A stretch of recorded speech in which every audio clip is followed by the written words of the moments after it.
Kosestsu is also our webmaster. He initiated our first websites many, many years ago and actually paid for them out of pocket himself and supported us in that way. Now we have a considerable online team of 8 or 9 people, I guess, all told. So he's got a little help these days. The talk today is about? Fingers pointing at the moon. Fingers pointing at the moon. The finger pointing at the moon is the famous expression where the written teachings, etc., we don't want to take them too literally, and we don't want to confuse them for enlightenment, including the instructions, counting the breath, anything like that. They're all considered provisional. In that sense, they're only pointing at the moon, they're not the moon itself. So all of Buddha's teachings are like that. They're pointing at the present reality. So I think we'll all be listening with both ears to Kosetsu's dissertation on fingers pointing at the moon. Thank you for being here. Thank you for being here as well and being willing to to put up with my ramblings. So as Hojo just explained, that whole metaphor is that don't mistake the finger for the moon. So you may be confused as to why I'm going to be spending a lot of time talking about the finger today, but it's part of a theme in the sequence. So my talk last week was on, as Hojo said, the wayfinding path, why I found myself attracted to Zen. I found myself asking questions at all phases and aspects of life, and I appreciated finding a path that valued asking questions. So I won't recap that, but today I wanted to talk about, so what do you do with the results from asking those questions? I think any of us who have been a teacher love that moment when you see the student's eyes kind of like, aha, I get it, right? That's what you live for as a teacher. And we've all seen kind of disappointment in the eyes of children, young children, where they get given an answer, they ask a question and they're given an answer that's beyond their ability to comprehend. It's just a blank stare. They don't get it. And then they ask the question again and again in hopes of getting a comprehensible answer. So what's that difference between the blank stare, I don't get it, and the light bulb going off of, okay, I get it? To me, one way to describe that is that the answer fits within a mental model that you have that makes it comprehensible. So that's what I want to talk about today is mental models. And to me, that's that's kind of analogous to the finger that's pointing at the moon, and why that's essential as an interim step, as Hojo said, not the last step, but as an interim step to help you get there. So what is a mental model? It incorporates the bits and pieces that you already know, right? Some facts and pieces of information. It builds talks about the relationships between those pieces of things that you already know. And then that helps you see how they fit together, how they work together to form a more comprehensive whole, right?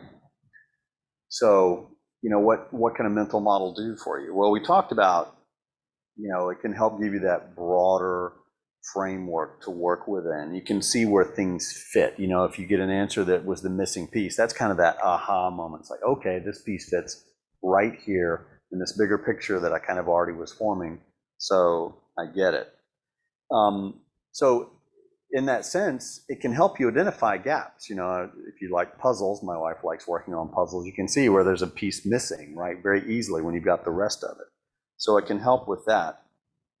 And in terms of learning, it can help you form testable hypotheses, right? It's like, okay, well, if this is the way things are shaping up, then I should expect, something, an effect if I produce a certain cause.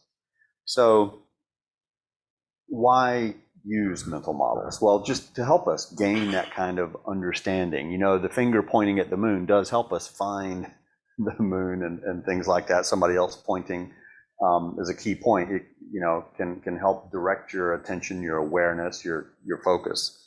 And it can also further your exploration once you've been pointed in the right direction by helping you kind of formulate deeper, more precise questions, things like that. And something we'll talk about a little bit later is mental models can also help shape your behavior. So before I dive into the Dharma aspects of it, I thought I would start with kind of an evolution of a mental model in a completely separate realm. So let's just look at, humankind looking at the night sky, looking at the stars over history. The very earliest models of the sky that I'm aware of were human stories, the shapes in the stars, and okay, let's tell an anthropomorphic story about that. And for the ones that moved, the planets, well, the term planet means wanderer in Greek. Well, it's kind of wandering around. That's the only thing we know about it, right? So that's the term used to describe it.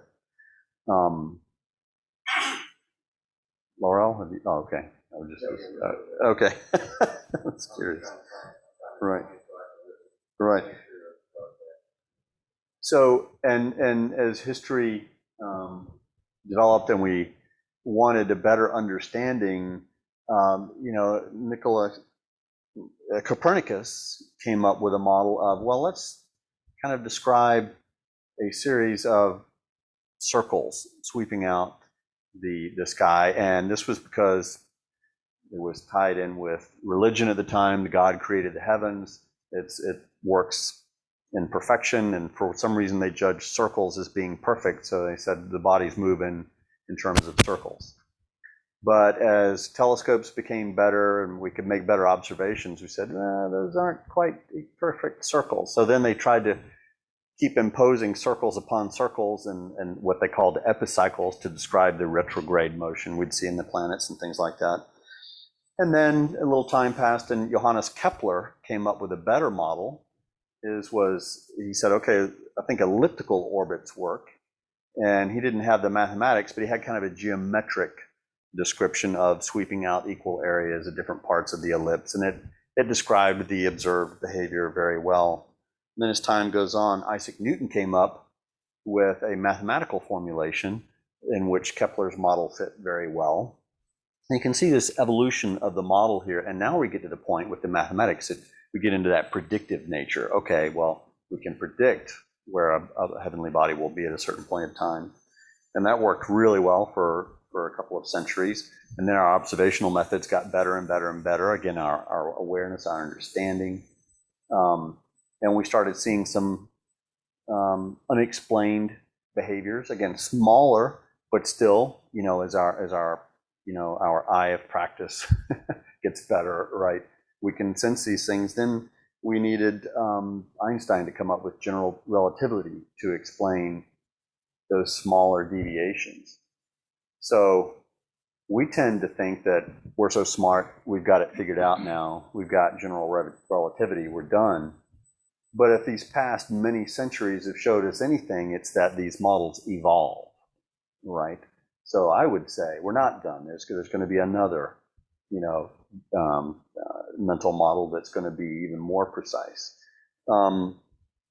So to me, a mental model aids you in exploration, right? It helps you continue to evolve and move forward. I had one point about the evolution. Buckminster Fuller is one of my mentors, and he pointed to the revolutions in physics from Newtonian mechanics to relativity to quantum, and he said each was a higher approximation to reality. You're getting closer. It doesn't discard the old, but it adds the details, so you're getting closer and closer. It's almost like the rainbow, the closer you get, the more it moves away. Right. So, it becomes more and more refined, and that a lot of that refinement comes through formulating a hypothesis and testing it. So let's come back from the realm of history and science to the realm of the Dharma. Why are we talking about it today? So I think a lot of the that teachings are mental models, and we'll talk about that in just a moment. And you can test against those. So, for example, if you look at the Four Noble Truths, and you've heard me in previous talks talk about the way you can play with words. Do you see them as truth statements? And I would say they're Four Noble Propositions, right? That dukkha is an innate characteristic of life. You might explain dukkha. Right. That the origin of suffering is attachment, that the cessation of suffering is attainable, and that the way to do that is through the Eightfold Path. So I'd say these are testable in our daily lives, right? And we can choose to focus on a certain aspect of one of those in our life and see whether we feel this is in accord with our experience or not. So, for example, one that I think is so easily testable for all of us is talking about, right speech, the principles of right speech. Okay, if I take an aspect of this, if I don't speak about someone who's not present, for a few days, how does that work? Or if I look at my statements and say, okay, this may be true, but it's not helpful, so I'm not going to state that. I think these kinds of practices really show the way that our aspects of our Buddhist practice are testable in that way, and they provide meaningful insight. And when I look back at various teachings, so Dogen wrote a fascicle called the Eight Awakenings of Great Beings, right? And this was from I think it's the Lankavatara Sutra, the last teaching of the Buddha, where there were 7 key aspects of various levels of awakening of beings, and the 7th one is to cultivate wisdom. It is to listen, contemplate, practice, and have realization. So, we talk a lot about direct experience, but I think what we fail to mention sometimes is the preparation of the fertile ground for that direct experience to take bloom within. And so it is that listening, right? Listening to Dharma talks, listening to the universal preaching, right? The universe around us. Contemplating, this is where it comes a bit into the mental models work. I know we don't want to be too much in our heads, but it helps prepare us to be ready. Practicing then is the last. And one teacher, I like summarize that nicely, that 7th awakening of great beings as see for yourself, cultivate wisdom. So that seeing for yourself is to me where the mental models can be really handy. And I think Buddhism is chock full of mental models. All of the teachings are mental models. They are just fingers pointing at the moon. So the Four Noble Truths, the Eightfold Path, the precepts, the paramitas, all these things. You could add one more, you could take one less. Whenever we work with those of us who really spend time working with them, I think probably a great example are the precepts. It's like when you start looking at one, all the others are related to it. So it's not like these enumerations are necessarily magic numbers, right? It could have been a little bit more, a little bit less, because they are so interrelated. But at some point, you have to formalize it a little bit, pick a model that you can communicate and work with. And I think one of the great examples is out here in the lobby is Hojo's semantic model, where he relates so many of those teachings together. It's a great one-page visual summary. I can't think of a better way to kind of have an overview of the Buddhist mental model. But again, that is a model. And in terms of coming up with your own and working with it, I think that's probably unique, a first in terms of that kind of visual representation. That worked really well for him. It helped him communicate it to others. For other people, they may develop their own aspects that work for them. If anybody wants wants that sent to them, just send me an email requesting it, and I'll send it to you. It comes from Bucky Fuller, semantic modeling, and a guy named Hayakawa at Southern California University, building three-dimensional models with words instead of having them just as a line on a page. You see all the relationships between them, like in the Eightfold Path: right view, thought, speech, action, livelihood, effort, mindfulness, meditation. There are 8 of those, but there are 28 connections between them. Your speech does not match your action. You talk the talk, you don't walk the walk.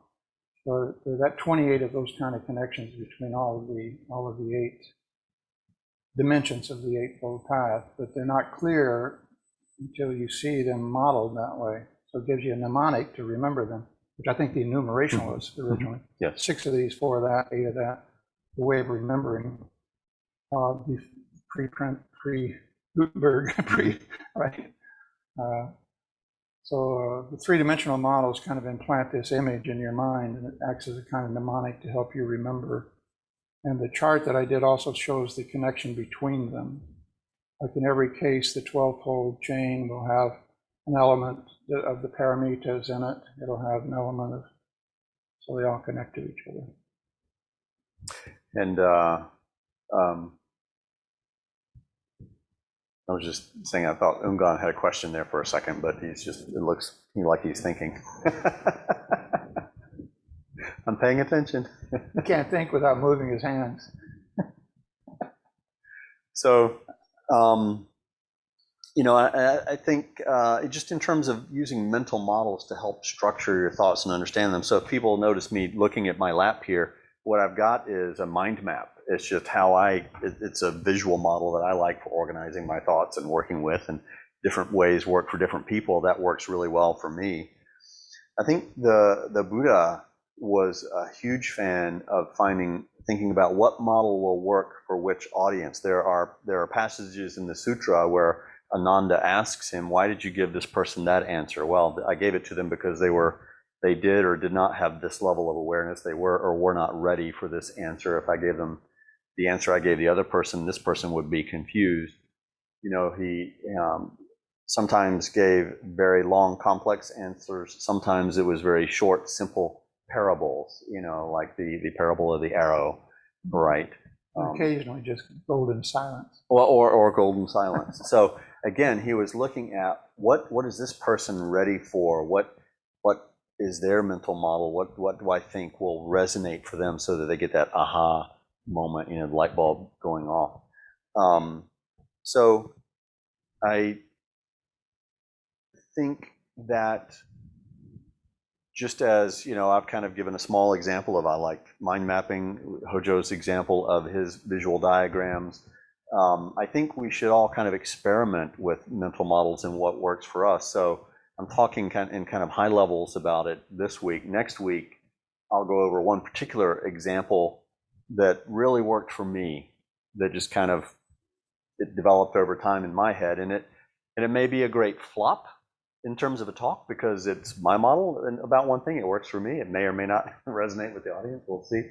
But the point is not that, hopefully that will help you, but the point is more that this was an experiment that really worked for me, and I'm going to encourage you to, develop your own mental models and let them help you along.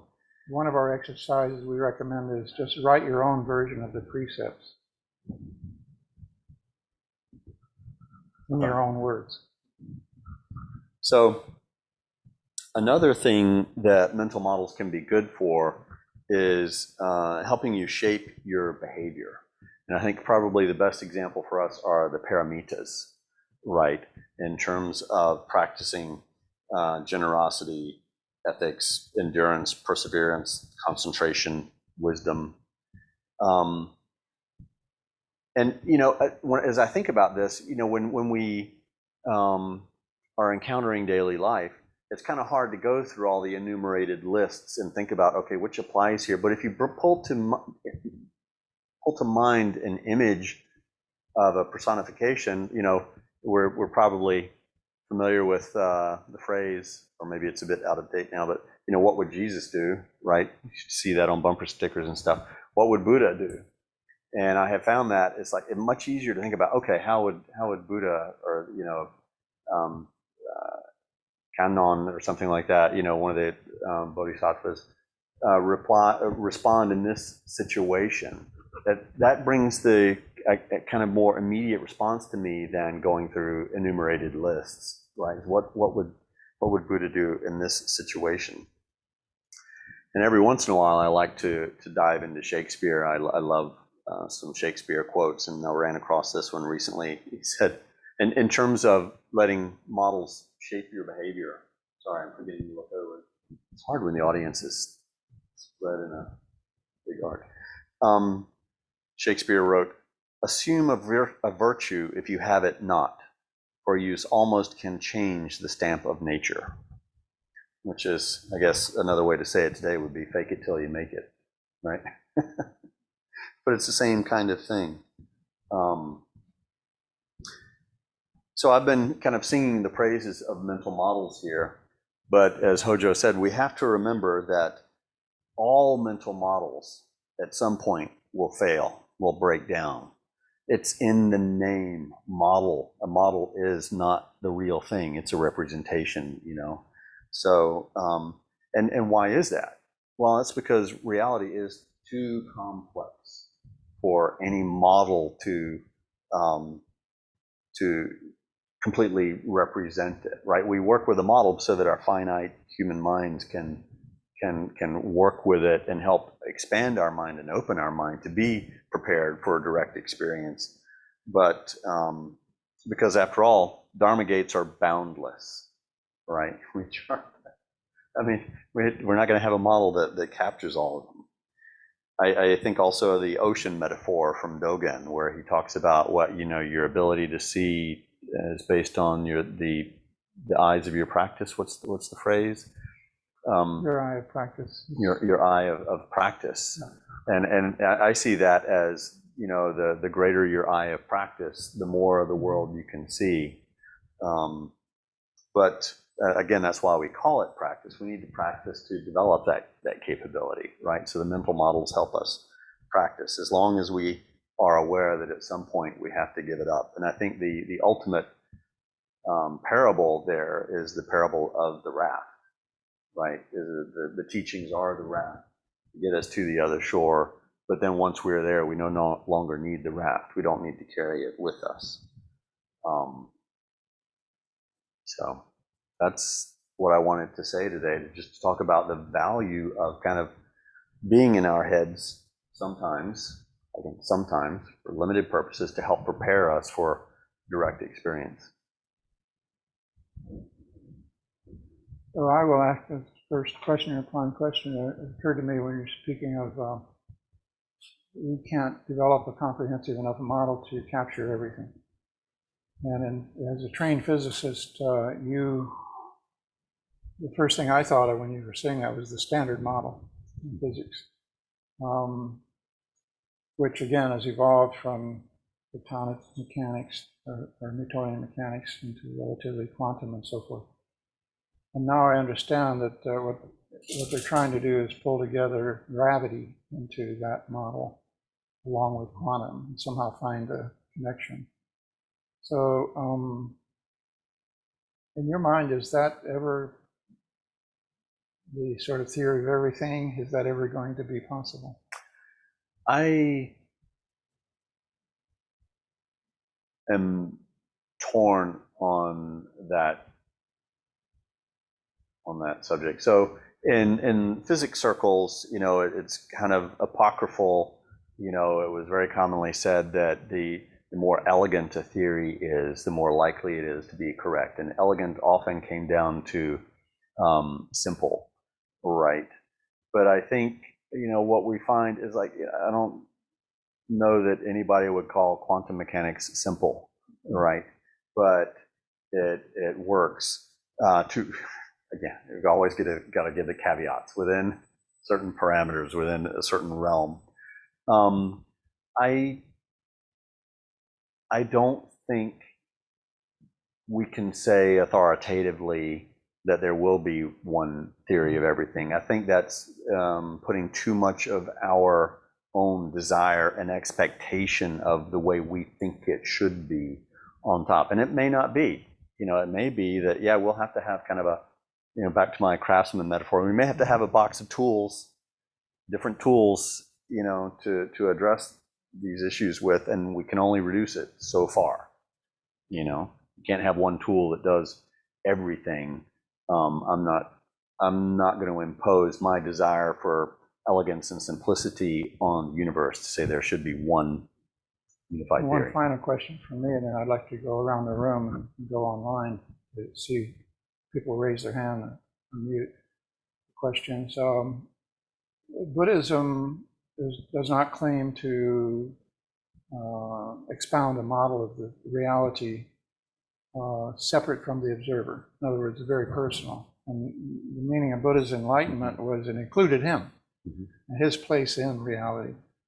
So maybe you could take it back to Dharma by talking about consciousness and the sort of hard problem of consciousness and how that fits into your more scientific view of reality and how you see our Zazen meditation practice working in that context. That's not too busy a question. You don't lead with the easy stuff, do you? So again, in terms of I like to joke. I like to say that Einstein told us that it's all relative, right? And relative means that the observer cannot be separate from the observed, right? That in terms of relativity, it makes sense, and or it has an effect on the quantum realm. It has an effect, and I don't want to get into discussions about Schrodinger's cat and those kinds of things. I think Carlo Rovelli in Helgoland really does a beautiful job of. What was the name of that? Helgoland. It's hard to say, hard for us to hear because it's a Danish. Well, I don't know. It's foreign to English speakers. Helgoland. Helgoland is the name of an island where a lot of kind of quantum work was done, and that's why he picked it for his name. But I think he does a beautiful job of quote unquote resolving that dichotomy that wasn't really a dichotomy. It was more the way we were forcing it into our models. So. Well, I'm spinning way off. So consciousness. Bring it back to consciousness, right? So and Zazen. Right. So consciousness, when narrowly defined, implies observer-observed separation. And I think what we do in Zazen is try to expand that kind of definition of an experience of consciousness to remove that separation, or at least greatly expand our consciousness to reduce that separation. So does that? Yep. Okay. So let's begin. Tara, do you have a question? Tara is a relative newcomer, but sometimes we get a little heady with some of these talks. Do you have a question or comment?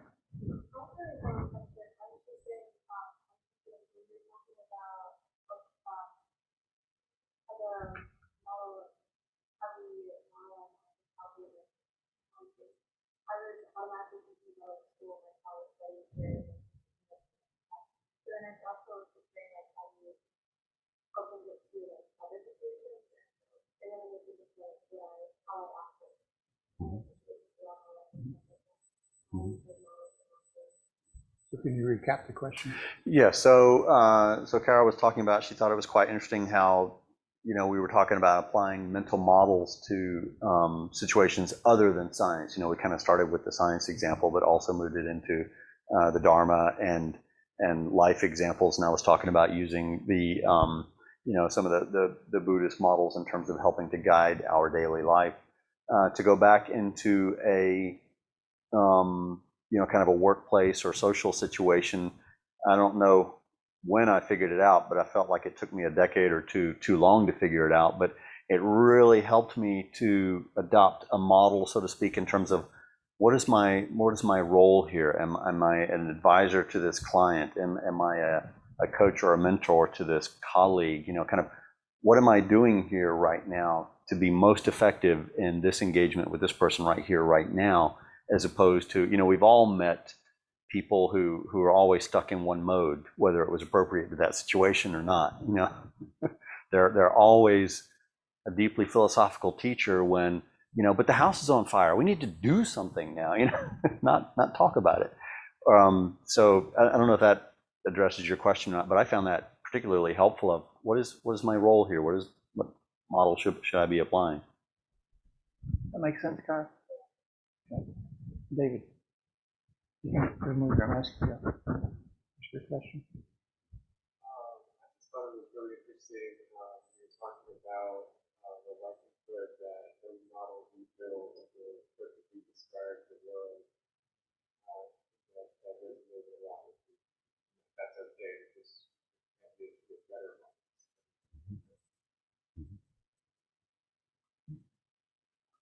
And Wax?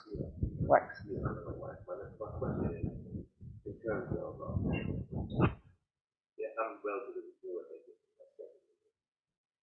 but I came here in terms of finding some answers to anxiety. So, what model can be used to use it really comfortable? We job or relieve anxiety. Right. So, can you repeat the question? Oh, yes, yes. So the question is, we have Wax is a relative newcomer, and one of the reasons he came was to deal with anxiety. And could I give an example of how to apply a Buddhist model to deal with anxiety? So I'll go back to, when I said I look at the Four Noble Truths as four propositions that we can test. So one of those is that,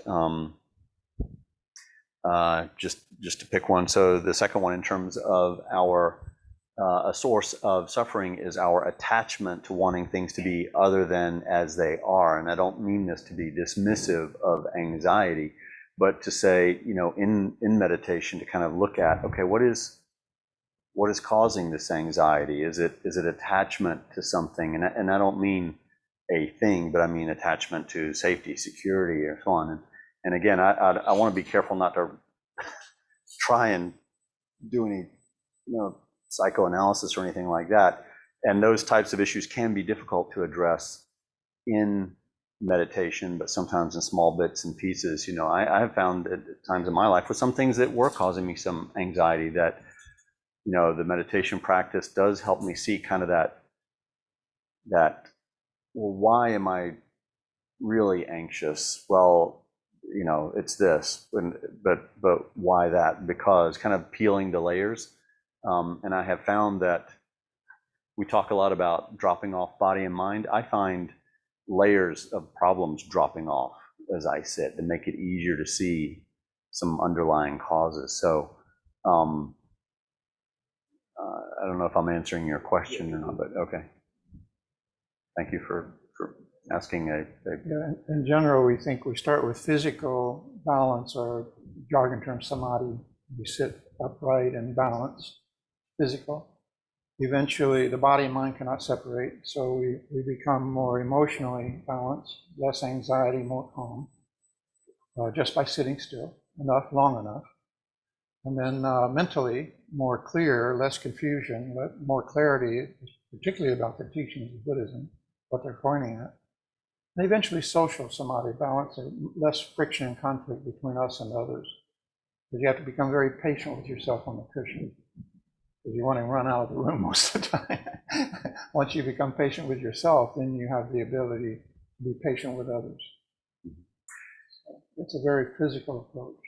And speaking of physical approach, kind of reminded me, I had a similar conversation with somebody recently about anger. And I said, meditation, we typically is our first go-to answer. But back to the toolbox metaphor, sometimes it can be helpful to use a couple of other tools before we get to meditation, like with anger in particular. There have been times after really challenging client interactions where I've told my boss that I need an hour break. I've got to go for a run. I've got to burn off some adrenaline. So dealing with anger or anxiety, maybe some first few things is, can you separate yourself from what's generating it? If it's dealing with a person, can you take a break from interacting with that person? Is there something physically you can do to help, whether it's exercise or music or something that's calming for you, to help you be prepared to sit calmly? Because if you're trying to sit and the adrenaline is just surging, that can be really challenging. So if you can do some things to help prepare you to sit, that can be really helpful. There are similar suggestions, like don't sit on a full stomach, wait until the food is settled, and very practical things. Well, yeah, I mean, Dogen's instruction's all about, a quiet place, not extremely brightly lit space and things, that we expand that a little bit more broadly in terms of prepare yourself and your environment to be ready. That's what you were saying earlier about the models preparatory to, right, leading up to. That makes sense. Thank you for asking. I think now we can go to online. How about Joseph? Did you have something?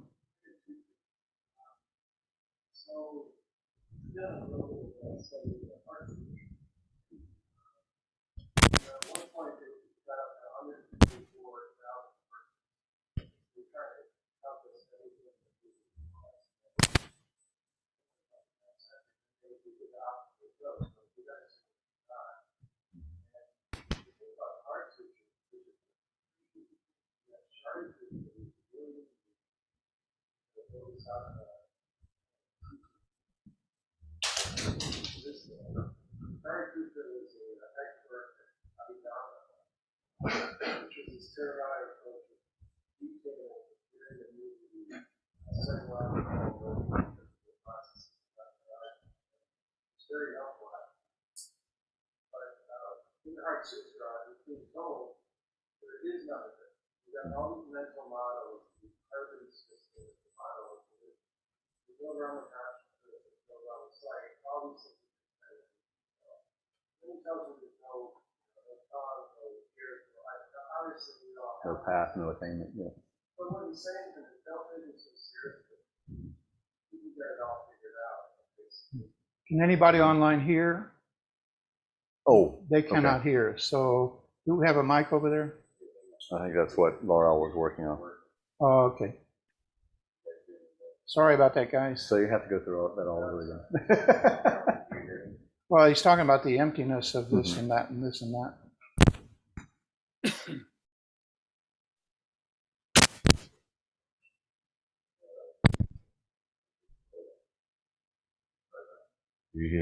You guys hear me now?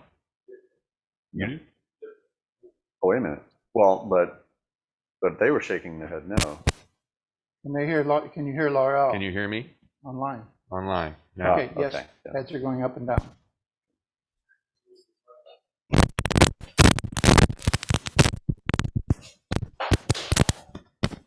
Five words or less. Okay. Instead of 144,000 verses.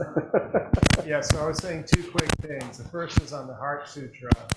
I've done a little bit of study of it, and at one point it got up to 144,000. You guys hear me? Online? Now, this is really complicated. And then they took the opposite approach, and they got it down to what it is. And if you think about the Heart Sutra, you got Shariputra, who was a real person being talked to by a bodhisattva who's not a real person.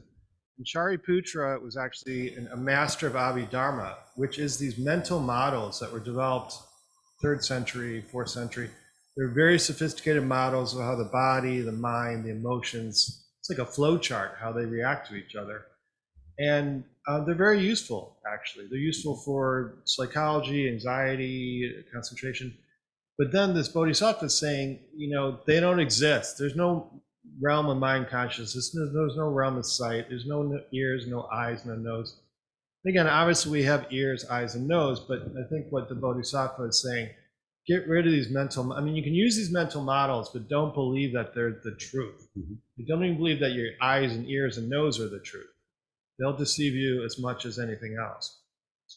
The second thing is, I'm reading the memoirs of Hadrian, the Roman emperor, and the Romans and the Greeks figured out that the sun was the center of the solar system, and they figured out pretty closely how far away it was in the circumference of the Earth.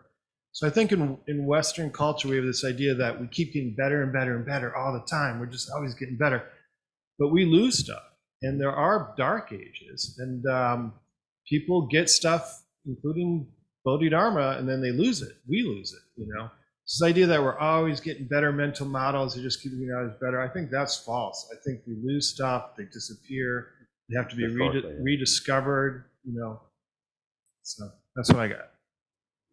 So regarding the first one, I think you make an excellent point that, Zen is often presented as you see these inscrutable stories, these koans that just seem to make no sense, and what we fail, I think, to mention adequately is the context, and that was typically the end of or not the end, but after a lot of preparatory work, that the person had been doing the studying, had been doing the practice, had been doing the work, had some well-developed mental models, and they were ready for that break. Okay, now you need to let go of the raft, right? Right. But we tend to focus on that part of the story and not what got them there ready for that. And also the fact that the teacher was aware of their state of readiness. Like I was talking about, the teacher knowing for the student, okay, what level of answer can I give them that they will understand, that won't be too simplistic such that they learn nothing, or so complex that they don't understand it at all, right? And the teacher and the student-teacher relationship has an idea of that and knows what answer to give them. And so when we read things like the Heart Sutra, I think, yeah, you make a good point. A lot of times we're just catching the tail end of the conversation. Like, we read it and it's like, wow, this sounds so nihilistic. It's like, oh, well, but not if you understand it in the context of all the things that they're negating. Does that address your point? Yeah, very useful. Mm-hmm. It's almost like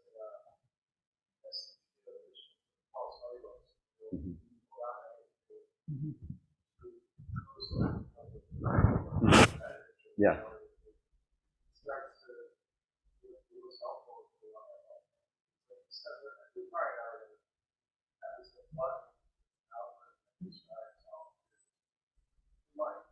Right.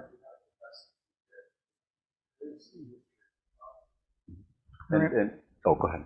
And remember the litany of no eye, ear, nose, tongue, body, mind, and so forth. Those litanies are always preceded by given emptiness. Mm-hmm. Emptiness doesn't mean void, or that there is no such thing as eyes, ears, nose, and so forth. It just says in the dynamic model, they are not separate from the rest of the body. There's no eye floating out there somewhere by itself. So in that sense, there is no separate eye. There's no separate nose, tongue, and so forth. So emptiness is the dynamic model of reality. It's impermanent, ever-changing, insubstantial, imperfect, etc. And so that's the context that Kosestsu is talking about. And you don't know it, but you just, or maybe you do, because I told you my next talk. You just set up my next talk. So, to your second point about, the Greeks, had a more sophisticated model than the West did for centuries, and so you shot down my example, yes. But you make an excellent point. Is that yes, in our practice, we don't. It's not always a linear progression. If I may swap metaphors to, it's a very common phenomenon in mastery of anything to plateau for a while, and also to regress sometimes, and we have to go back and re-examine and relearn, and then go back, and then we plateau for a while, and then we're ready for some, the pebble hitting the bamboo, and we get it, and and then we In plateau again, you know. In fact, the sort of cosmology of Buddhism is like that, similar to Hinduism, where there's a kalpa, an empty kalpa. A kalpa is an epoch, a long time. Then there's a kalpa of creation, and there's a kalpa of disintegration, I guess, or gradual decline, and there's a kalpa of destruction, and there's another kalpa of emptiness, followed by a kalpa of creation. So in Buddhism, you'll see the period of vital Buddhism, and it's often by Dogen, he relates it to the prehistoric Buddhas.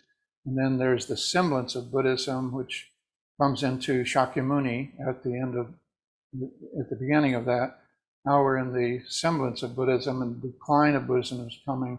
Most teachers, most writers, most in the ancestry have always referred to the present as the decline of Buddhism, to encourage and inspire everybody to try harder. But the decline is also seen as the necessary composting of this year's garden. It all dies to form the compost for the next year's crop. So that's the model is very dynamic that way. As it's in decline, it's planting the seeds of the next iteration of Buddhism. Long-term Maitreya, Buddha of the future, who knows how many thousands of years they're indicating that that's going to be, or it could be you. Could be you. Thank you for your question. While we're going around the room, Suki, did you have something? No? Okay, now we're ready for online, I guess. And if you want to, Online, I'd like to, go ahead. Oh, Yeah, yeah, Ungan's got his hand raised. So. I would like to ask Zamai to facilitate now. I want you to call on them instead of me. If you can take your mask off, I think. All right, who's first?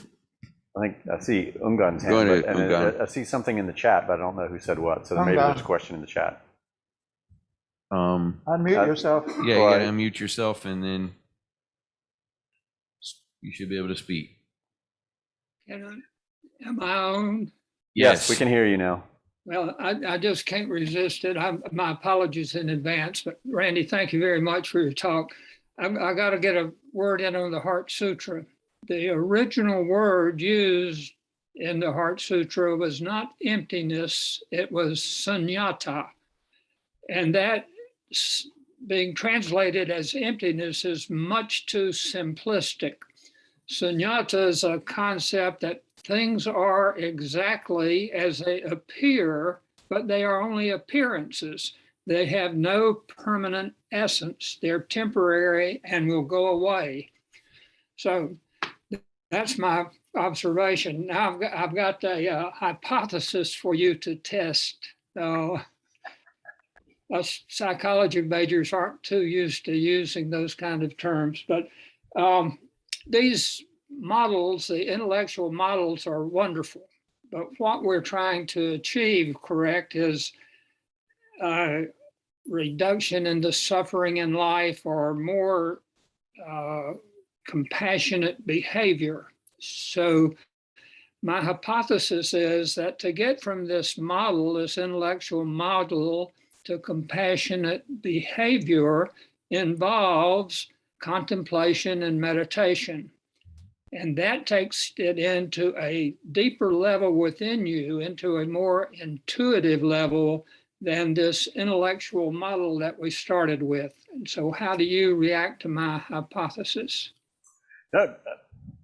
I agree completely that, part of the hypothesis, right, of the Four Noble Truths, the fourth being the Eightfold Path, and, part of that is right practice, right contemplation, right wisdom, that those do facilitate the path towards enlightenment. And so I'm not disagreeing with that. To me, that's one of the things that you can test, is like if I meditate regularly, then I do develop that greater understanding and awareness.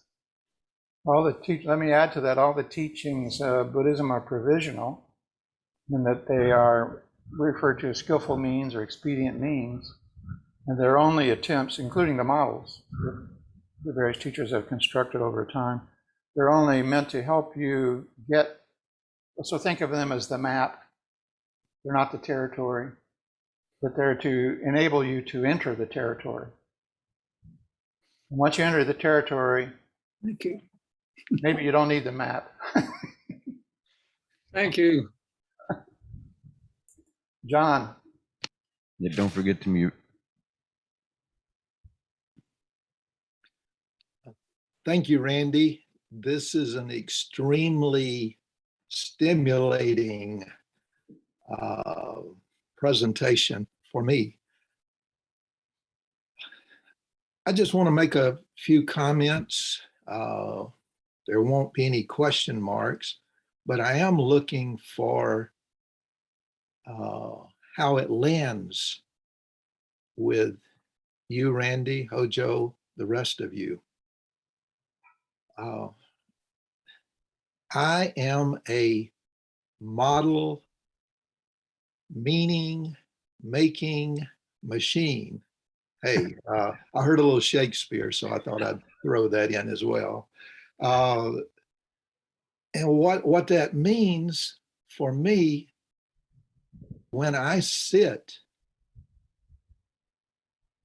I notice that my models, my thinking, my projections, my narratives, my dramas, all of that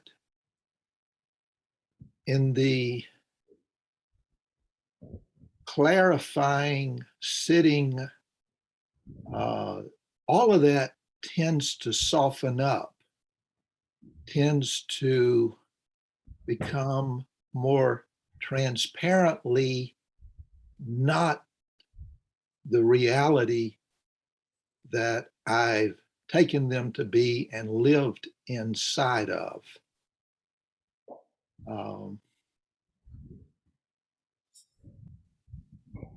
Where I come at some point looks like this. Damn, it's all projections. It's all being created. It's all of that data coming in, and internally, I'm taking a lot of residual on file stuff and combining that with data, and I'm never actually in the moment. The moment has occurred, and I've created what my senses provided me. So as I sit, I don't know what being connected to, quote, direct reality could possibly be.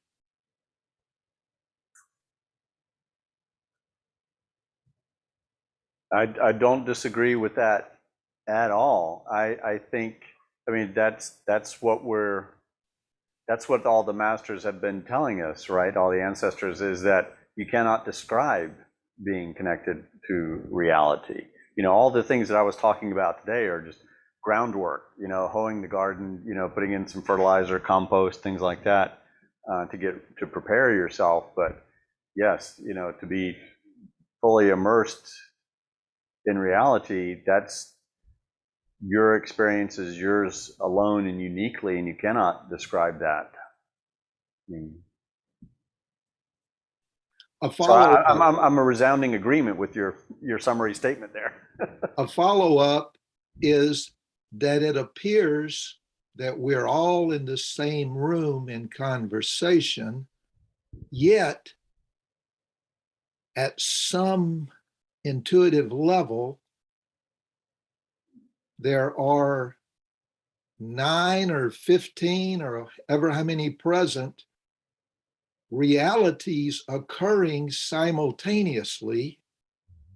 And there seems to be some level of overlap, and yet also an individual experience of direct reality that belongs to each and every one of us, different and unique in some way.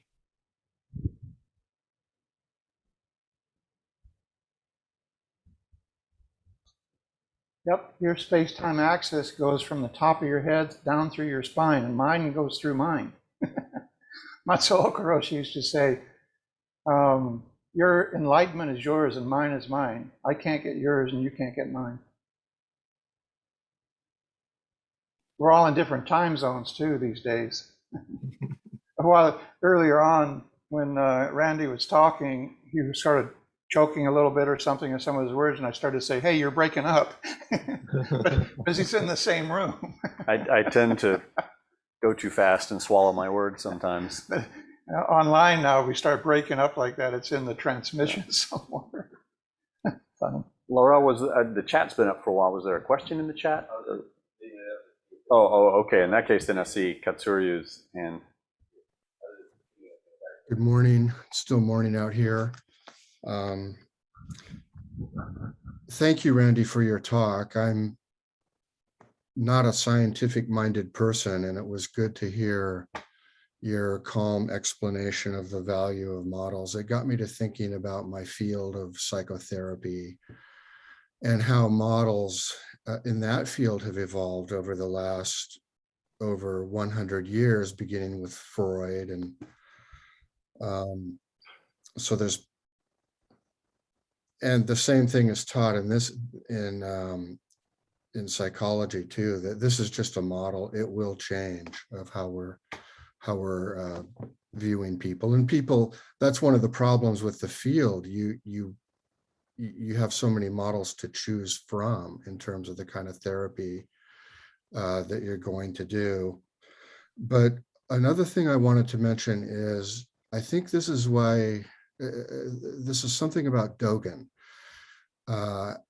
He, to try to fit in with what's being said here, it seems like he often begins his talk by presenting a model. It makes sense. But throughout, as you go through the essay, he takes that model and dismembers it and plays with it and provides different aspects to it and explodes it. And I'm the kind of person who wants to know the model, get it reduced to a concept that I can, I guess, control or feel that I have power over.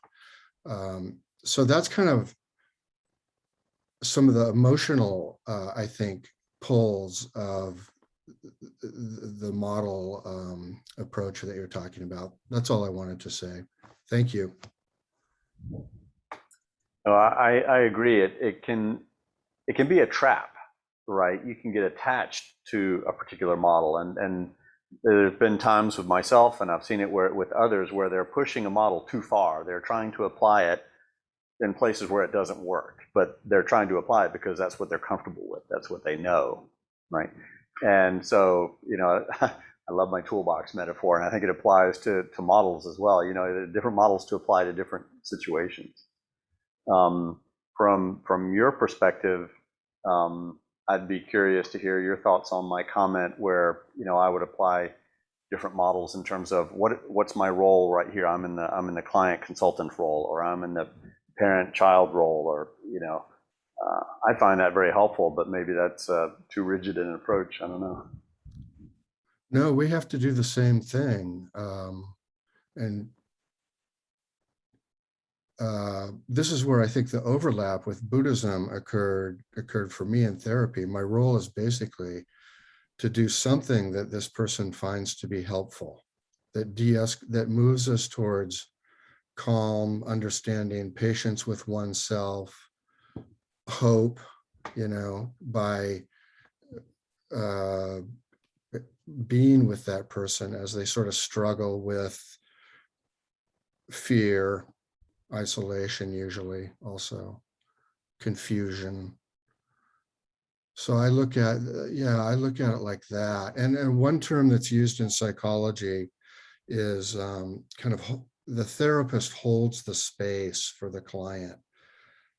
We don't have to we're not doing stuff with it, but we're holding it, part of it, so that the client is joined. And one of the things that's happened with therapy over the last 100 years, it has become more relationally oriented in all kinds of ways. It's not just the individual looking at their unconscious anymore. It's more here and now. It's more it's more here and now and more present. I really like that phrase, holding the space. I think there's a strong resonance between that and the Bodhisattva vow. We can't, it's like leading a horse to water, right? We can't force anybody, their realization, but we can hold the space for them to hopefully make it easier for them. Thank you. Jeremy, Patty, Joe, if you want to bring something up, please go off mute. Raise your hand. And if you can check Facebook as well. Show us your face. Gabriel does that. Don't be shy. Last chance at enlightenment.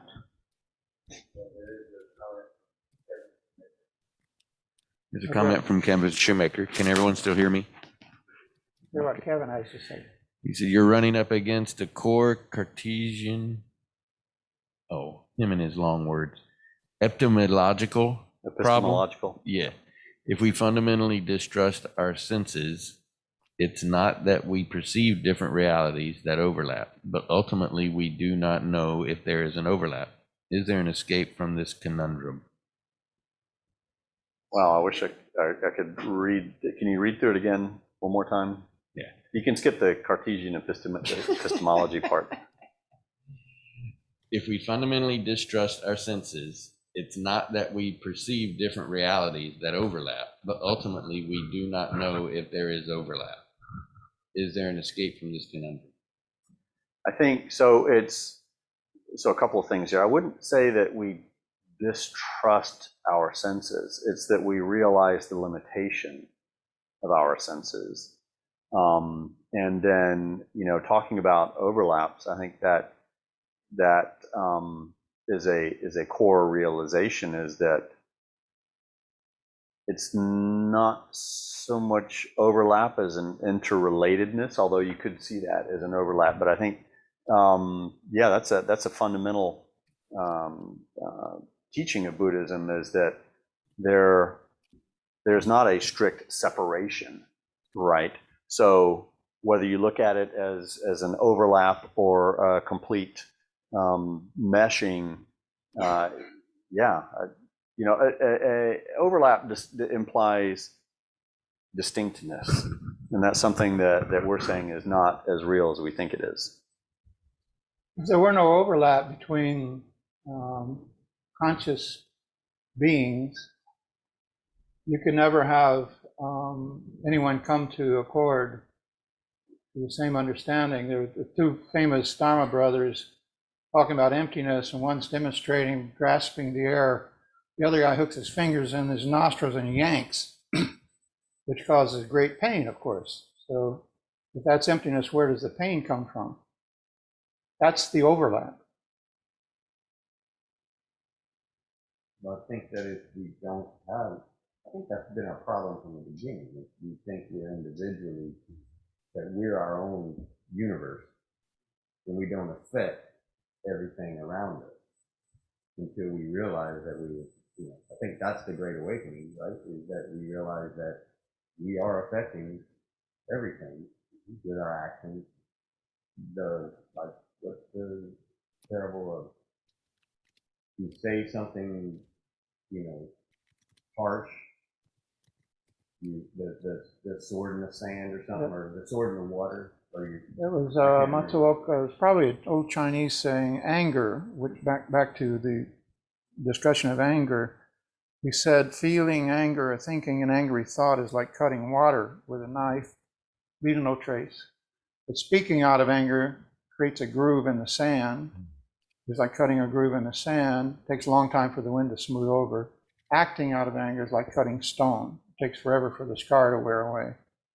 So in Buddhism, it's not about not ever feeling anger. Anger is often justified and necessary, altruistic even. You're protecting something that needs to be protected. But to indulge anger is the way we express it in the precept. Indulging anger is feeling that you're always right, self-righteous, etc. And feeling anger, speaking out of anger, acting out of anger, deeper and deeper karmic consequences. So if you say that there is no overlap, then there is no shared karmic consequence. And the teaching of Buddhism's karma is not individuated, it is shared. If you die in Iraq, you share the karmic consequence of your whole nation and the mistakes that the government has made. Or if you know, it starts with you, and expands to your family and goes out bigger and bigger circles. It's all shared karma. Make sense, Laurel?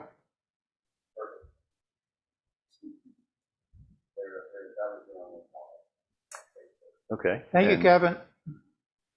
And we're at 11:57, so last call for a quick question.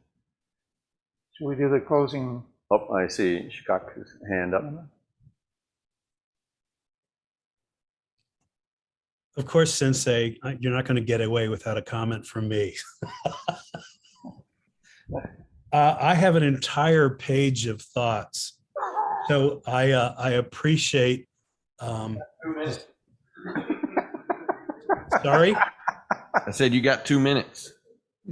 Well, You've got 2 minutes, Laurel. it's a design problem, Sensei. I will reduce it to 2. One, models are a Procrustean bed. Number 1. If you remember the story of Procrusteus, who had the bed and he made everyone fit it. If they were too short, he stretched them like a rack. And if they were too long, he cut their feet off. Models as Procrustean bed. The other one is, there was a video I saw recently of a raccoon. And as you know, raccoons wash their food. The raccoon took a piece of cotton candy, started washing it, and then stared as it vanished. So I leave that with you. That's an interesting one. I had a friend in high school who had a pet raccoon, and he would give him a sugar cube. Same thing. That's just mean. You want to speak to the procrust? Well, I think my a lot of what I was saying was to play with models and to see if they work or not, and evolve your models. So I was definitely not promoting the Procrustean approach. But to your point, I mean, some people can. They're attached to it. Again, comes to attachments, right? And it's like, this is the model I understand, and I'm going to make everything fit in that model, and that's where you get into trouble. But even the model of toolkits is in fact a model. So well, now you're getting meta on me. No, but that's a fair point. I'm going to go back to my ultimate out where I said any model is going to fail you at some point. So it's like a map, right? A map cannot be, one-to-one. Right. Because that's reality. It wouldn't be a map. Right. It's in the name. It's a model. It's not the real thing. Well, let's close with the 4 great vows. You guys don't have them. Could you hand them? Yeah. The white one. Yeah.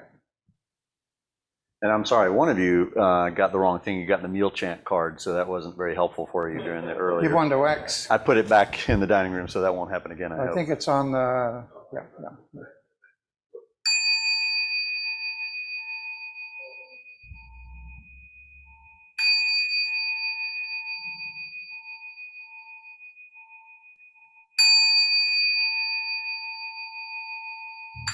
Beings are numberless. I vow to free them. Illusions are inexhaustible. I vow to end them. Karma gates are boundless. I vow to enter them. The Buddha way is unsurpassable. I vow to realize it. Beings are numberless. I vow to free them. Illusions are inexhaustible. I vow to end them. Karma gates are boundless. I vow to enter them. The Buddha way is unsurpassable. I vow to realize beings are numberless. I vow to free them. Illusions are inexhaustible. I vow to end them. Karma gates are boundless. I vow to enter them. The Buddha way is unsurpassable. I vow to realize it. And that was a model. So thank you for your patience and listening, and any follow-up, please send me any questions by email, and I can route those to Randy or give you his email address. And just a reminder that I'm here on Ango, so I'm available for Zoom sessions or personal meetings if anybody wants to, and would be happy to do so. I've enjoyed my Sangha conversations I've had so far. So please contact Randy for that. We'll see you next time. Thank you for coming.